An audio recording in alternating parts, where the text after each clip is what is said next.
किसकी चिट्ठी है? सत्या की। कह रही है पटना में कुछ और दिन रुकेगी। क्यों, सब ठीक है ना? कोई मेम साहब आ रही है। मेम साहब?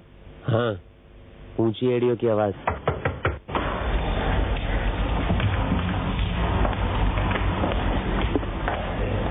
नमस्ते। नमस्ते। मेरा नाम कुमारी मधुबाला राय है।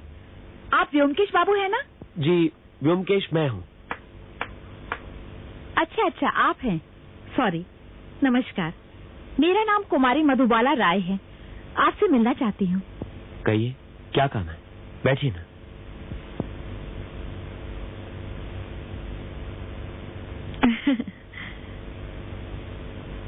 मैं पटना मेडिकल कॉलेज के अस्पताल में नर्स थी। रिटायर्ड होकर अब मैं यही कलकत्ता में रहती हूँ। किसी ने आपका नाम और पता दिया, इसलिए आपसे मिलने आई हूँ। कहिए, मैं क्या कर सकता हूँ आपके लिए? हम बहुत गरीब हैं व्योमकेश बाबू। हमारे पास जो थोड़ा बहुत था। देखिए, पैसों की बात बाद में करेंगे, पहले आप काम तो बताइए। मेरे लड़के की जान खतरे में है व्योमकेश बाबू, आप उसे बचाइए। आपका लड़का? लेकिन आपने तो अपना नाम कुमारी मधुबाला बताया ना? मेरा लड़का, मतलब मैंने उसे पाल पोस कर बड़ा किया है। अनादि बाबू ने उसे गोद ले लिया है। अनादि बाबू के 2 भतीजे हैं, निमाई और निताई। 1 मिनट रुकिए। ऐसे कुछ समझ में नहीं आ रहा है, आप शुरू से बताएंगी तरतीबवार। करीब 20 साल पहले की बात है। तब मैं पटना अस्पताल में नर्स थी। एक आदमी अस्पताल में गर्भवती महिला को दाखिल करा के खुद गायब हो गया। 2 दिन बाद उसे बच्चा हुआ। वो खुद गुजर गई। उस लावारिस बच्चे को लेने कोई नहीं आया। मुझे उस पर तरस आया। मैंने उसे पाल पोस कर बड़ा किया। जब वो 5 साल का था तो मुझे एक बेनाम चिट्ठी मिली। उसमें 400 रुपये थे। उसमें लिखा था, मुझे पता है कि मेरा बच्चा तुम्हारे पास है, तुम ही इसकी परवरिश करो। कुछ रुपये भेज रहा हूं, मौका लगा तो और भी भेजूंगा। किसकी चिट्ठी थी? कुछ पता चला? नहीं, फिर कभी कोई चिट्ठी नहीं आई। मैंने भी सोचा चलो लड़के का कोई तो है, कभी न कभी आ जाएगा। पर 7-8 साल गुजर गए, कोई नहीं आया। प्रभात बड़ा हो गया। प्रभात नाम है उसका। हमारे पड़ोस में एक जिंद साज की दुकान है, वही प्रभात काम करता है। अच्छा, तो फिर परेशानी की क्या बात है? बताती हूँ।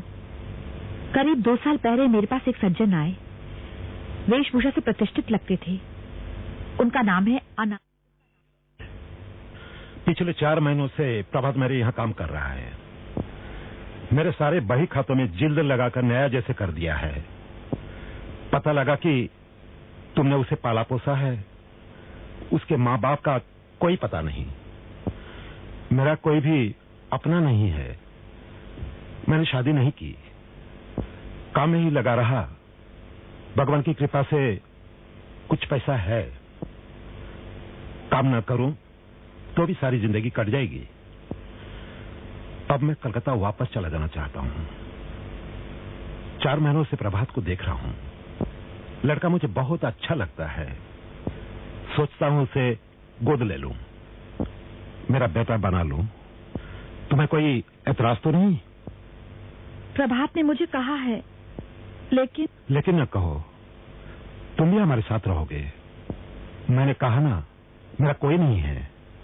और फिर तुम्हारे रिटायर होने का वक्त भी तो हो गया है। हम सब इकट्ठे रहेंगे। हम तीनों करीब 2 साल से कलकत्ता में हैं। अनादि बाबू ने प्रभात को किताब की दुकान खरीद कर दी है। अनादि बाबू का एक बड़ा भाई था जो करीब 10 साल पहले गुजर चुका है। उसके 2 बेटे हैं, निमाई और निताई। दोनों बहुत पहुंचे हुए बदमाश हैं, आस्तीन के सांप। अनादि बाबू का अपने बड़े भाई से कोई संबंध नहीं था, लेकिन अपने चाचा के कलकत्ता आते ही दोनों यहाँ अटके। और ये दोनों भाई अपने चाचा की संपत्ति को हड़पने के लालच में प्रभात के दुश्मन बन बैठे हैं। उसे रास्ते से हटाना चाहते हैं। बिल्कुल ठीक। आप जानते हैं निमाई निताई को?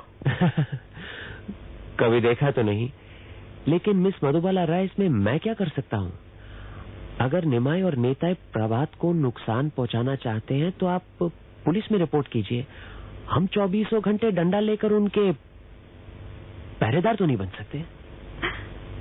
आप ही कोई रास्ता निकालिए ना जोमकेश बाबू। प्रभात के अलावा मेरा कोई नहीं है।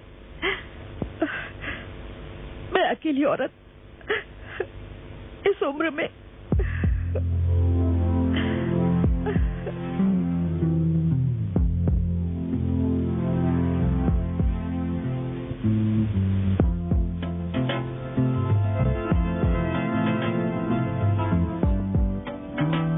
अच्छा ये बताइए कि ये दोनों भाई कहाँ रहते हैं? नेबूतला में। क्या? नहीं, बैठिए बैठिए, बस पता बता दीजिए। वो तो मुझे नहीं मालूम, प्रभात को मालूम है।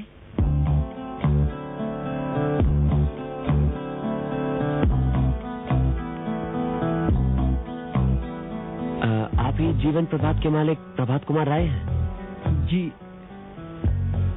मेरा नाम प्रभात हालदार है। हाँ हाँ वही। अनादि बाबू ने आप ही को गोद लिया है ना? जी। आप? मेरा नाम ब्योमकेश बख्शी है। ओह, ब्योमकेश बख्शी। फिर तो आप जरूर अजीत बाबू हैं। आपकी किताबें भी है हमारी दुकान में, वो देखिए। क्या चाहिए आपको? हमारे पास बहुत पुरानी पुरानी किताबें हैं। नहीं नहीं, फिलहाल तो हमें सिर्फ निमाई नेताय का पता चाहिए। क्या चाहिए? अनादि बाबू का मकान यही है? नहीं। अनादि हलदार यहाँ नहीं रहते? नहीं। शायद गलत पता मिला है। यहाँ उनके कोई रिश्तेदार, मेरा मतलब आप दोनों। आपको क्या चाहिए? आप जा सकते हैं। अगर आप उनके रिश्तेदार हैं तो क्या आप उनका पता बता सकते हैं? नहीं। आप लोगों के हाथ में बंदूक है, इसका लाइसेंस तो जरूर होगा आपके पास। आपसे मतलब? नहीं, यूं ही। चलो।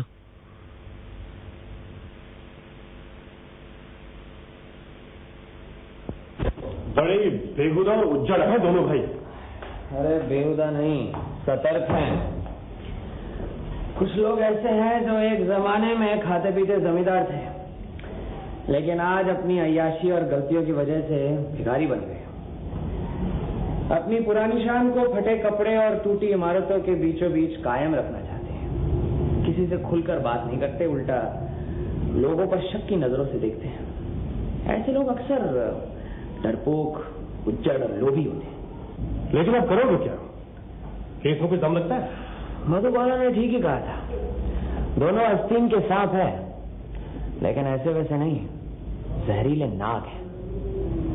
तुम्हारे कहने का मतलब है कि दोनों भाई मिलकर प्रभात को खत्म करना चाहते हैं?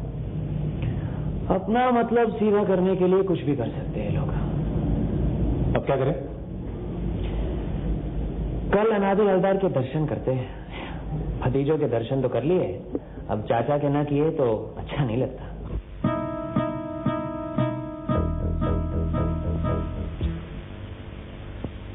नमस्कार। नमस्कार। ये अजीत कुमार है, ईस्ट बंगाल से आए हैं। कलकत्ते में रहने के लिए मकान चाहिए ने। तुम कौन हो? मैं स्टेट एजेंट हूँ, सुना था पासी में मकान बन रहा है इसलिए आ गए। मैं मकान बनवा रहा हूँ खुद रहने के लिए, बेचने या किराए पर देने के लिए नहीं। नहीं वो तो ठीक है, लेकिन आप ठहरे व्यापारी, इसलिए अच्छा खासा मुनाफा है तो छोड़ भी सकते हैं। मैं दलालों से धंधा नहीं करता। नहीं आप अजीत कुमार जी से बात कीजिए ना। आप मुझे किसी से बात नहीं करनी है, कुछ नहीं बेचना है, जाओ यहाँ से। ए नपा हटाई ना। चले जाते हैं। हाँ।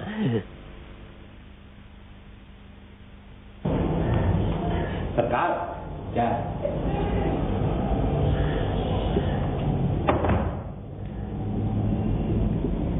सरकार एक बंदूक है, चाहिए, 2 नाली है, रख लीजिए, कभी काम आएगी। बंदूक?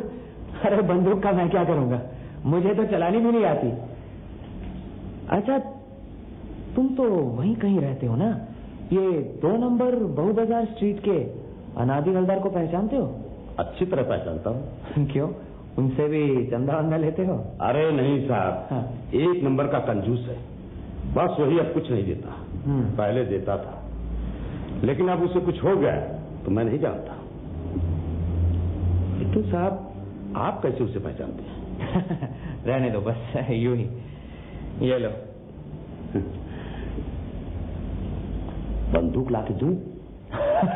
कोई बंदूक नहीं चाहिए मुझे। चलो नमस्कार। नमस्कार।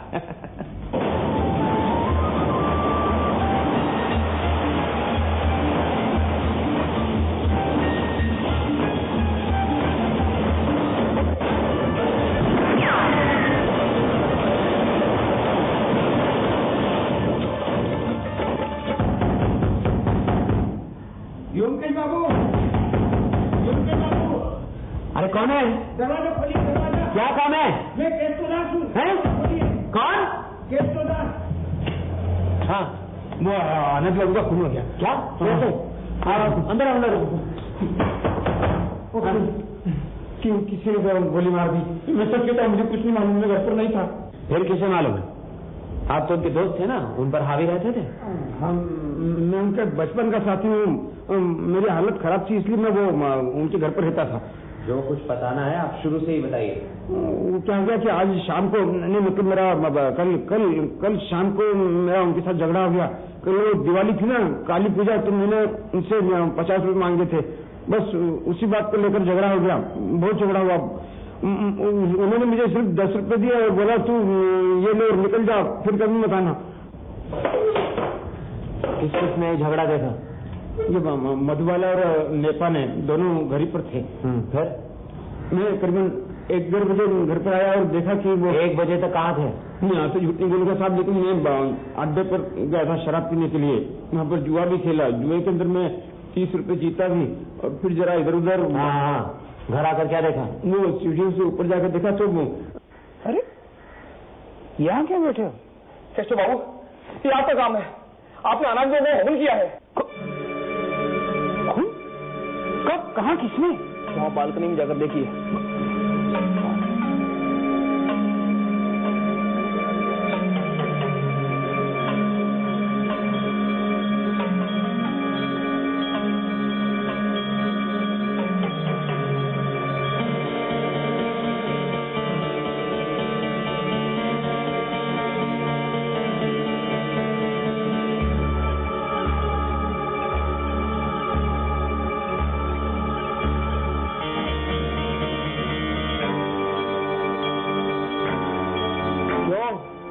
चुप क्यों हो गए? तुम लोग मुझे क्यों दोष देते हो? मैं क्यों अनाज का खून करूंगा? वो तो मेरा अन्नदाता था, उसी का तो मैं खाता भी था। ज्यादा बनो मत, मैं अभी जाकर पुलिस में खबर देता हूँ। मैं डर गया, क्योंकि पुलिस तो मुझे ही पकड़ेगी ना। वो लोग गवाही देंगे। मेरा अनादि के साथ झगड़ा हुआ था, फिर मैं भागा वहां से। क्या करूं, कुछ समझ नहीं आ रहा था। बाद में आपका ख्याल आया तो आपके पास चला आया। आप ही मुझे बचा सकते हो अंकुश बाबू। आपको यहाँ का पता कैसे मिला? वो उस दिन आप हमारे यहाँ पर आए थे ना, तो आप दोनों को देखकर मुझे शक हुआ। मैंने कहा आप कौन है? फिर जब आप वापस आने के लिए निकले तो मैंने आपका पीछा किया। नीचे लॉजिंग हाउस में आपका परिचय मिला।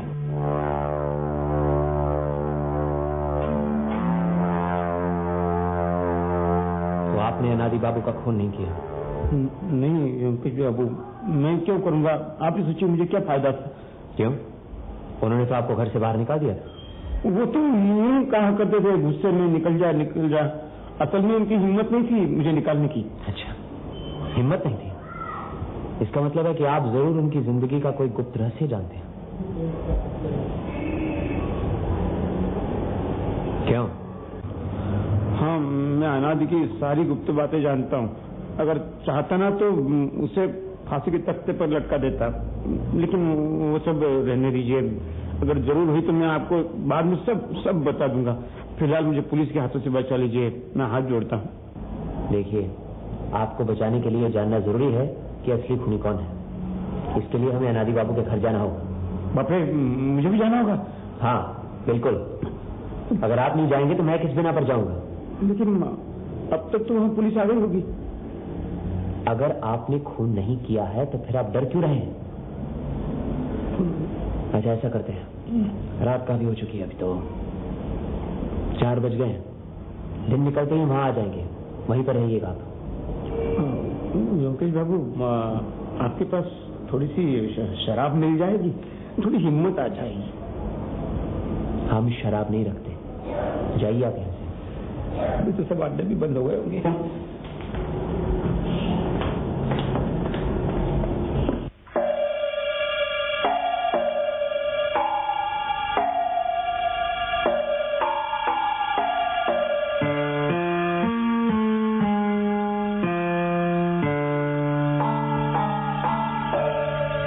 पुलिस आई नहीं अभी तक? मुझे यहाँ केष्ट बाबू लेकर आए।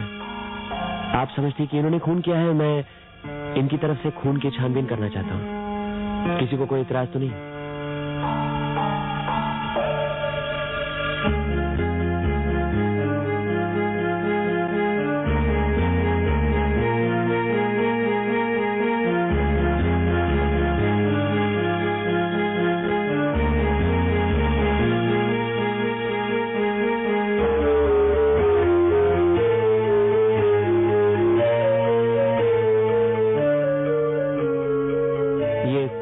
की चाबी है?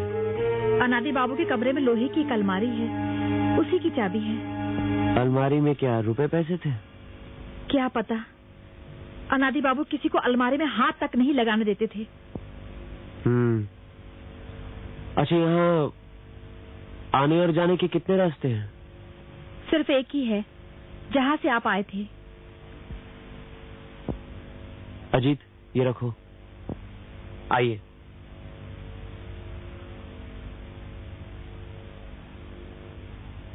प्रभात बाबू, आप बताइए कि रात को आप घर से कितने बजे निकले थे? मैं और मां निकले तो करीब 8:30 बजे। सिनेमा देखने गए थे। तो जब आप घर से निकले तो यहाँ घर में कौन कौन था? सिर्फ अनादि बाबू थे और नृपेन बाबू तो आडवे चले गए थे। नृपेन बाबू कौन है? अनादि बाबू के सेक्रेटरी। अच्छा, कितने दिनों से काम कर रहे हैं? करीब 4 साल से। 4 साल से? इतनी देर टिक पाए? अच्छा, आप बताइए कि अनादि बाबू का कोई दुश्मन था, इसके बारे में कुछ जानते हैं आप? किस किस का नाम बताऊं? जिससे भी उनकी जान पहचान थी, सभी से झगड़ा मोल ले लेते थे। झगड़ा मोल लेना उनकी आदत बन गई थी। तो घर में सबसे झगड़ा करते थे? सभी को उल्टी सीधी सुनाते थे। हम उनके अधीन हैं, इसलिए चुपचाप सह लेते थे। सिर्फ केष्टो बाबू ही कभी कभी। अच्छा, और प्रभात के साथ किस तरह का व्यवहार था? नहीं, इसको इतना कुछ नहीं कहते थे। ये जवाब नहीं देता ना, इसलिए। अच्छा, नृपेन बाबू घर से कब गए थे? करीब 8 बजे के बाद। तो रात को वापस कब लौटे? तकरीबन 1 बजे। कहाँ के रहने वाले हैं? खजूरहाट 24 परगना। खजूरहाट? ये तो रमेश मल्लिक की जगह है, वहीं से तो है ये। खैर, जाने दीजिए। मुझे लगता है अनादि बाबू का खून हुआ है जब कोई घर पर नहीं था। वो रात को बालकनी में खड़े आतिशबाजी देख रहे होंगे, किसी ने बाहर से उन्हें गोली मार दी। प्रभात बाबू, आपने कहा कि आप अपनी माँ के साथ सिनेमा देखने गए थे। जी, लेकिन मैंने सिनेमा नहीं देखा था। माँ को सिनेमा हॉल में बैठाकर मैं सीधे अपनी दुकान चला आया था। 8:30 बजे रात को आप अपनी दुकान पर गए थे? जी, दिवाली की रात थी। दुकान को रोशनी से सजाया था। फिर करीब 11:15 बजे दुकान बंद करके मैं सिनेमा हॉल गया और वहां से माँ को लेकर सीधा अपने घर आ गया। इसका मतलब है करीब रात 9 से लेकर 11:15 तक आप दुकान में ही थे? जी। वहाँ कोई और था आपके साथ? जी, दरबान था, पहरा दे रहा था सामने। तो इतनी रात गए आप दुकान में इतनी देर क्या कर रहे थे? कुछ नहीं, जिल्द बना रहा था। ठीक है, अनादि बाबू की अलमारी देख लेते हैं। चलो। सबको जाने की जरूरत नहीं, आप यहीं रहेगा, पुलिस भी आ सकती है। मधुबाला देवी, अगर चाय का इंतजाम हो तो बड़ी मेहरबानी होगी। जी। केशव बाबू, आइए, आप मेरे साथ आइए। हाँ, चलिए, आइए। आई बस ये।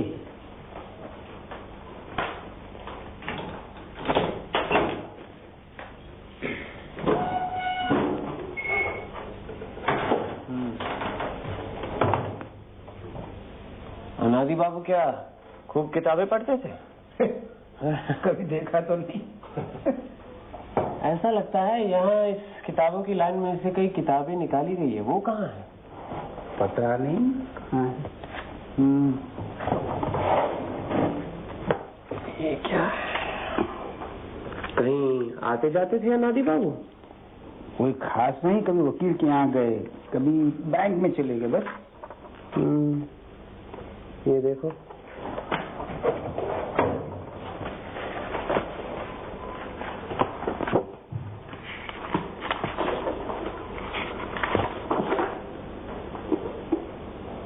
दयालहरी मजूमदार ये कौन है? इनकी लड़की से प्रभास शादी करना चाहता था, लेकिन अनादि बाबू राजी नहीं थे। क्यों? लड़की अच्छी नहीं थी? पता नहीं, लेकिन सुना है गाना बहुत अच्छा गाती है। लेकिन यहाँ पर तो पढ़कर ऐसा लगता है उन्होंने 5,000 रुपए दिए थे। क्या उधार पर दिए थे? हैंड नोट है? हो सकता है जिस आदमी को 5,000 रुपए उधार दिए हैं उससे रिश्ता नहीं करना चाहते हो। वैसे पैसे के मामले में बहुत चौकस थे। अच्छा। इस पर तारीख भी 1 महीने पहले की है। शादी की बात कब चल रही थी? शायद उसी वक्त। अजीत, जरा ये दयालहरी मजूमदार का पता नोट करना। हाँ बोलो। ये लिखा है 13/3 रामतनु लेन, शाम बाजार। ठीक।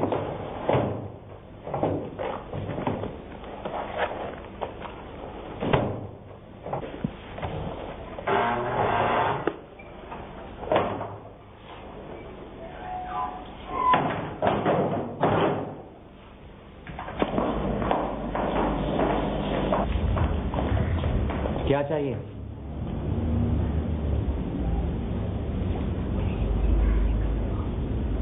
आप कौन है? मुझे इस परिवार का दोस्त समझिए। मुमकिश बख्शी है मेरा नाम। अच्छा, डिटेक्टिव? जी नहीं, सत्यान्वेषी। हमें खबर मिली है कि अनादि हवलदार की मृत्यु हो गई है। ये दोनों भाई अनादि बाबू के बड़े भाई के बेटे हैं। उनके उत्तराधिकारी हैं। अपने चचा के जायदाद पर कब्जा करने के लिए यहाँ आए। आप इन परिवार के लोगों को सबको कह दीजिए फौरन ये मकान खाली कर दे। मकान खाली कर दे? लेकिन आप कौन है ये तो पता चले। मैं इनका वकील हूँ, कामिनी कांत मुस्तफी। वकील? तो वकील बाबू, आपको मालूम होना चाहिए कि अनादि हवलदार के उत्तराधिकारी ये 2 भतीजे नहीं हैं। उन्होंने संतान गोद ली है। वाह, आप जब इस परिवार के दोस्त हैं तो आपको भी ये मालूम होना चाहिए कि अनादि बाबू ने कोई भी संतान गोद नहीं ली है। गोद लेना सिर्फ जुबानी नहीं चलता, बाकायदा कोर्ट में रजिस्ट्री करनी पड़ती है, कानूनी कार्रवाई करनी पड़ती है। ऐसी कोई भी बात अनादि बाबू ने नहीं की है। आप जिस परिवार के दोस्त हैं उन्हें कह दीजिएगा जिन कपड़ों में है उन्हीं कपड़ों को लेकर तुरंत ये घर छोड़कर चले जाएं। एक कानी कौड़ी भी साथ में नहीं ले जा सकते। यहाँ पर जो भी कुछ है वो मेरी मुवक्किल की संपत्ति है। ये बात है। सोचा होगा धमकी देकर अनादि बाबू की जायदाद हड़प लेंगे, लेकिन जायदाद हथियाना इतना आसान काम नहीं वकील बाबू। गोद ली हुई संतान अगर गैर कानूनी है तो कानूनन साबित करना होगा, सक्सेशन सर्टिफिकेट लेना होगा, तब कहीं जाकर कब्जा मिलता है, समझे? अगर आपने इसी वक्त घर नहीं छोड़ा तो हम पुलिस बुलाएंगे। पुलिस को बुलाने की जरूरत नहीं है, पुलिस खुद ही आ रही है। आप ये बताइए कि अनादि हवलदार गुजर गए हैं, ये आपको इतनी जल्दी कैसे पता चला? अब तक तो 2 घंटे भी नहीं हुए। 2 घंटा? चाचा जी मरे तो रात को 11। हाँ, रात को 11 बजे। ये आपको कैसे पता लगा? आप क्या वहीं मौजूद थे, हाथ में बंदूक लिए? तुम दोनों चुप रहोगे? हाँ, जो कुछ कहना है मैं कहूंगा। तो आप घर नहीं छोड़ेंगे, ठीक है? मैं अदालत से ही फैसला करवाऊंगा। चलो। अरे रुकिए, पुलिस आकर इन दोनों भतीजों का बयान जरूर लेगी, पूछेगी कि कल रात 11 बजे ये दोनों कहां थे। अरे रुको।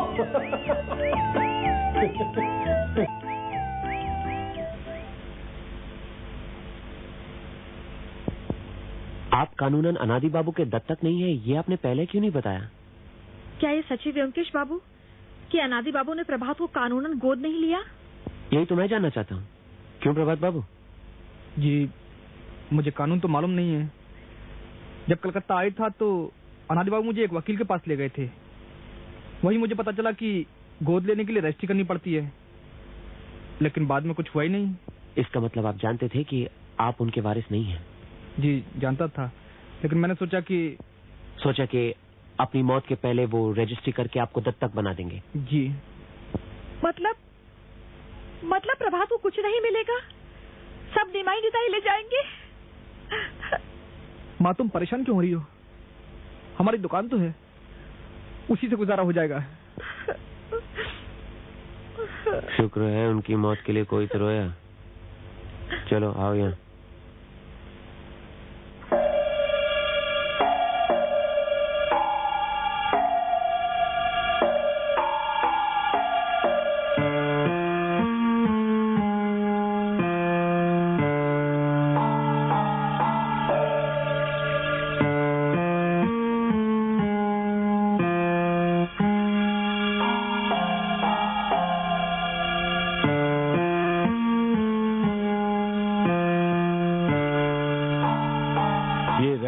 चाय को जमी नहीं। अच्छा ठीक है, चलो चलो कि बैठकर चाय पीते हैं। ठीक है चलते हैं।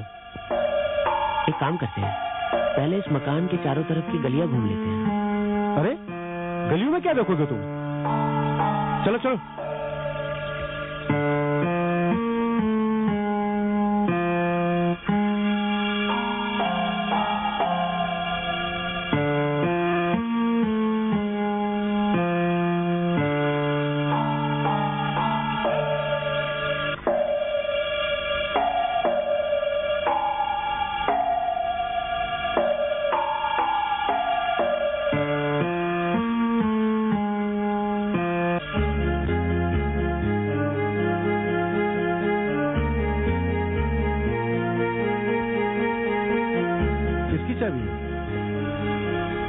दावे के साथ तो नहीं कह सकता, लेकिन अनादि हलदार की अलमारी की लगती है।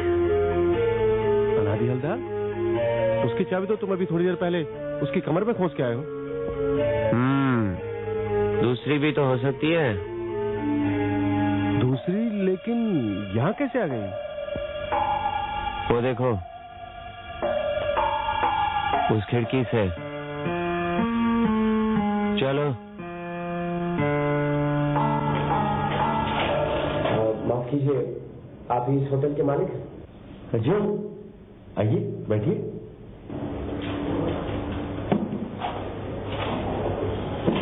कहिए। बात यह है कि कल रात सामने वाले मकान में खून हो गया है। खून? किसका? सामने वाले मकान में अनादि हालदार का। क्या? अनादि हालदार का खून हो गया? आप पहचानते हो उन्हें? अरे पहचानता क्यों नहीं? वो सामने वाले मकान में ऊपर ही तो रहते हैं। कल रात भी उनको देखा था मैंने। अच्छा, कहाँ? अरे वही अपनी बालकनी में खड़े दिवाली की आतिशबाजी देख रहे थे। आप कुछ खुलासा बता सकेंगे? देखिए, मैं उनके खून के बारे में छानबीन कर रहा हूँ। मेरा नाम ब्योमकेश बख्शी है। तो आप ब्योमकेश बाबू हैं? ओह भाग्य हमारे। अरे गणेश, जल्दी से चाय आमलेट लेके आना। नहीं, आप तकल्लुफ मत करें, हम अभी तो आप ही की होटल में खा पी चुके हैं। अरे ऐसे कैसे हो सकता है? आप जैसे महानुभाव हमारे यहाँ आए हैं और हम कुछ न करें? बताइए, आप क्या जानना चाहते हैं? जो भी आप जानते हैं, जो कुछ भी आप बता सकते हैं। जी, मैं यही रहता हूँ। एक कमरा मेरा है और दूसरे कमरे में कुछ लड़के रहते हैं। तकरीबन 7 लोग होंगे। 2 लड़के दिवाली की छुट्टी के लिए घर चले गए और 2 दिवाली की रोशनी देखने के लिए शहर में चले गए। बाकी सब ताश खेल रहे थे। मैं भी उनके साथ खेल रहा था। खिड़की के पास ही तख्तपोश है, उसी बैठ के हम लोग खेल रहे थे। जब भी मेरी नजर बाहर जाती थी, अनादि बाबू बालकनी में खड़े दिवाली का मजा लेते हुए नजर आते थे। तकरीबन 10:30 बजे तक हम लोग खेलते रहे। तो उसके बाद उनको नहीं देखा? नहीं, हम सब खा पी कर सो गए। और ये जो लड़के रोशनी देखने गए थे, ये कब लौटे? उनमें से एक तो 12 बजे रात को लौट आया था, मगर दूसरा अभी तक नहीं लौटा है। अब भी रोशनी देख रहा है। अनादि बाबू की लाश बालकनी में पड़ी मिली थी। गोली सीने से लगकर पीठ से पार हो गई। हमारा ये ख्याल है कि यहीं इसी होटल से किसी ने बंदूक चलाकर उनकी हत्या की है। हमारे होटल से? कौन मारेगा? यही तो पता लगाना है। आपने कहा कि रात 7 के बाद आप 5 के अलावा और कोई ऊपर नहीं गया, ठीक है ना? मुझे तो नहीं लगता है, फिर पूछ लेता हूँ। ऊपर एक हमेशा के लिए नौकर है, शायद उसे मालूम हो। हरीश, अरे हरीश। क्या सरकार? कल शाम कहाँ से तुम? मैं यही ऊपर था सरकार, सारा दिन सीढ़ियों पे बैठा रहा। आप लोग ताश खेल रहे थे। कब तक बैठे? 12 बजे जब बीरू बाबू आए तब मैं कंबल ओढ़े हुए यही बैठा था, कहीं भी नहीं गया। तो ये जब ताश खेल रहे थे तुम वही 12 बजे तक सीढ़ियों पर थे, हिले नहीं वहां से? जी नहीं, बस 5 मिनट के लिए नीचे गया था, राम बाबू के लिए तंबाकू लाने। कब, किस वक्त गए? 9 बजे। तो 9 से 12 तक वहां कोई नहीं आया? इनके पास तो कोई नहीं आया था। 10 बजे के करीब तिमंजले वाले बाबू आए थे।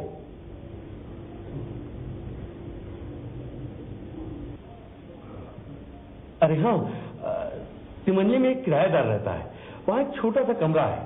वो वहां रहता नहीं, खाना भी नहीं खाता है, बस सुबह शाम चक्कर लगा जाता है। क्या नाम है? नाम नित्यानंद घोषाल।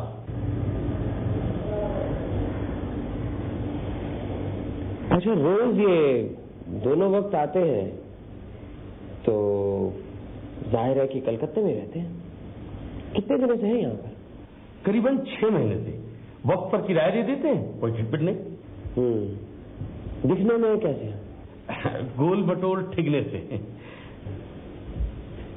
नित्यानंद बाबू जो 10 बजे आए तो क्या तुमसे कोई बात नहीं हुई? जी नहीं, वो बातचीत करते ही नहीं, बैग लेकर सीधा तिमंजले चले जाते हैं। बैग? जी हाँ, वो जब भी यहाँ आते हैं उनके हाथ में एक चमड़े का बैग रहता है। कितना बड़ा बैग? लंबा सा, तमाशे वाले जैसे बांसुरी बैग में रखते हैं ना, ठीक वैसा ही। अच्छा, क्लैरिनेट रखने का बैग उसी तरह का होगा। तो ये क्या अपने कमरे में बाजा बजाते थे? कोई बजाते हुए तो मैंने उन्हें कभी नहीं सुना। तो वापस फिर ये कितने बजे गए? 1 घंटे के बाद। बहुत जल्दी में थे, दनदनाते हुए उतरे और चले गए। ठीक है, जाओ, आप जाओ। जी। क्या हम ऊपर के कमरे देख सकते हैं? पर उससे पहले चाय नाश्ता हो जाए? नहीं, पहले कमरे देख लेते हैं, बाद में फुर्सत से। आइए आइए आइए आइए। इस कमरे में मैं रहता हूँ। अकेले? जी नहीं, बीवी बच्चों को गांव भेज दिया है। आजकल यहाँ की जो हालत है। अच्छा किया। और ये बड़ा हॉल है, यहाँ 7 जने रहते हैं। देखेंगे आप? नहीं, समझ लीजिए देख लिया। चलिए ऊपर चल। छत पे आइए। आइए।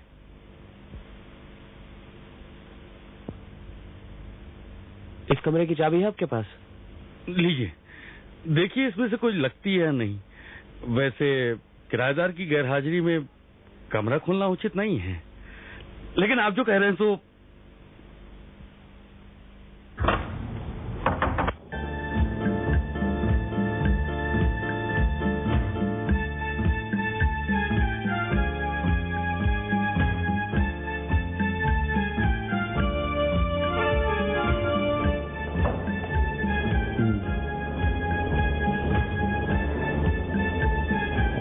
करीब 11 बजे रास्ते पर पटाखे फोड़े जा रहे हैं, चारों तरफ बम फटने की आवाज आ रही है।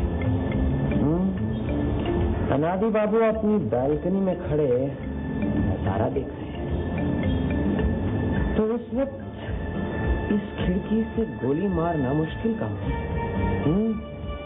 गोली की आवाज तो पटाखों की आवाज में हो जाएगी। लेकिन होटल में इतने लोगों की बीच बंदूक लाएगा तो पकड़ा नहीं जाएगा। आपके किराएदार तो लंबे लंबे बैग लेकर आते हैं ना, तो उसमें इस तरह का अस्त्र छुपाना तो कोई मुश्किल काम नहीं। चलिए।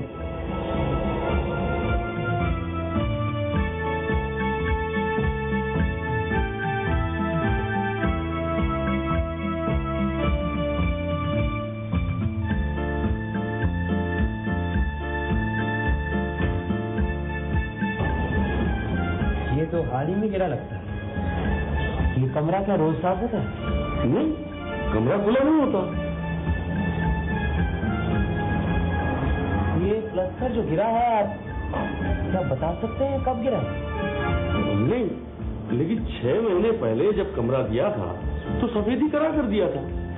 उस समय कुछ टूटा फूटा नहीं था। अजी इस पलंग को खड़ा करो।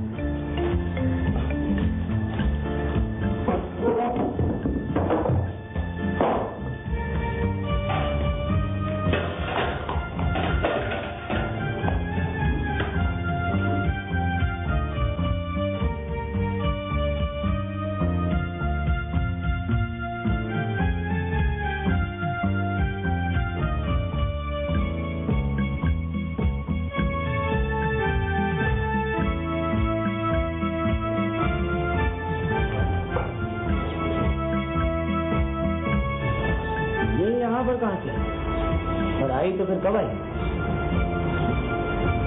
यहाँ इस कमरे में क्या किसी ने बंदूक चलाई थी? ये जो खिड़की है क्या ये हमेशा खुली रहती है? नहीं, खुली तो नहीं रहती, लेकिन कब्जा खराब हो गया, मरम्मत करवानी। अनादि बाबू अगर अपनी बैल्कनी से खिड़की की तरफ गोली चलाएं तो यहाँ दीवार पर आ सकती है या फिर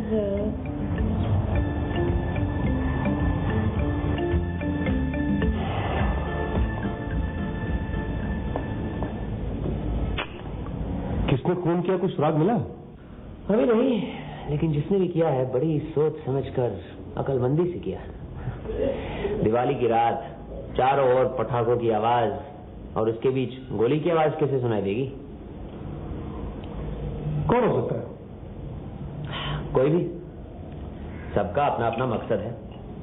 इधर निमाय नेताय को लो ना, बुड्ढा किसी को गोद ले उससे पहले ही उसे उड़ा दो। उनमें से कोई भी उस होटल के 3 मंजिले वाले कमरे में बैठा इंतजार कर रहा है। बस रात को 10 और 11 के बीच पटाखों की आवाजों के साथ ही उस पर गोली चला दी, बुड्ढा आउट, काम पता है। मतलब ये काम निमाय निकल? वो तो सिर्फ एक संभावना है। दूसरी संभावना ये है कि किसी ने घर के अंदर से गोली चलाई। गोली सीना चीरती हुई खिड़की से उस 3 मंजिले कमरे की दीवार में जा अटकी। ये कैसे हो सकता है? उस वक्त अनादि हवलदार घर के अंदर अकेला था, अंदर से दरवाजा बंद था, फिर अंदर से गोली कौन चलाएगा? और ये कैसे कह सकते हो कि गोली सीने से लगकर पीठ की तरफ से निकली या फिर पीठ से लगकर सीने की तरफ से बाहर निकली? वो तो पोस्टमार्टम की रिपोर्ट के बाद ही पता चलेगा। लेकिन बात जो सोचने की है वो तो ये है कि बैल्कनी के अंदर कोई गोली नहीं मिली।